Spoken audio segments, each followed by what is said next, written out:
સિદ્ધપુર તાલુકાની જનતાએ કોંગ્રેસ પક્ષ અને કોંગ્રેસ પક્ષના ઉમેદવારો પર વિશ્વાસ મૂક્યો.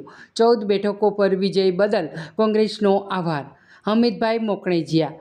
સિદ્ધપુર તાલુકા કોંગ્રેસ સમિતિના પ્રમુખ હમીદભાઈ મોકણેજીયાએ તાલુકા પંચાયત ચૂંટણીમાં કોંગ્રેસ પક્ષ અને પક્ષના ઉમેદવારો પર વિશ્વાસ વ્યક્ત કરી 14 બેઠકો પર વિજય અપાવનાર તાલુકાની જનતાનો હૃદયપૂર્વક આભાર વ્યક્ત કર્યો છે. તેમણે જણાવ્યું હતું કે છેલ્લા ઘણા સમયથી કોંગ્રેસની સમગ્ર ટીમ તાલુકા પંચાયતની રચના માટે સતત મહેનત કરી રહી હતી. 22માંથી 8 બેઠકો ખૂબ જ ઓછા મતોથી ગુમાવવી પડી હતી અને જિલ્લા પંચાયતની બેઠક પણ નજીવા મતફરથી હારી જવી પડી હતી.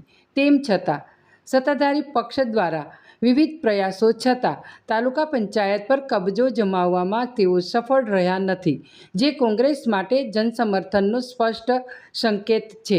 હમીદભાઈ મોકણેજીયાએ વધુમાં જણાવ્યું છે કે છેલ્લા 5 વર્ષ દરમિયાન તાલુકા પંચાયતના વિકાસના કાર્યો અને પ્રજાલક્ષી કામગીરીઓનો હિસાબ જનતા સમક્ષ સ્પષ્ટ છે. આગામી સમયમાં સિદ્ધપુર તાલુકામાં તમામ સમાજ અને વિસ્તારોના સર્વાંગી વિકાસને પ્રાથમિકતા અપાવવામાં આવશે અને લોકોની સમસ્યાઓના ઝડપી નિરાકરણ માટે કોંગ્રેસ પ્રતિબદ્ધ રહેશે. તેમણે જીતેલા તમામ ઉમેદવારોને અભિનંદન પાઠવતા જણાવ્યું કે જનતાએ કોંગ્રેસ પર મૂકેલા વિશ્વાસને વધુ મજબૂત બનાવવા માટે સમગ્ર ટીમ સાથે મળીને કાર્ય કરવામાં આવશે.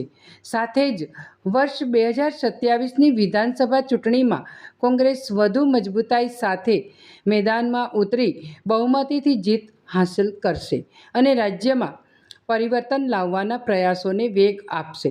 અંતમાં હમીદભાઈ મોકણેજીયાએ ફરી એકવાર સિદ્ધપુર તાલુકાની જનતાનો આભાર વ્યક્ત કરી કોંગ્રેસને મળેલા જનસમર્થનને લોકશાહીની જીત ગણાવી હતી.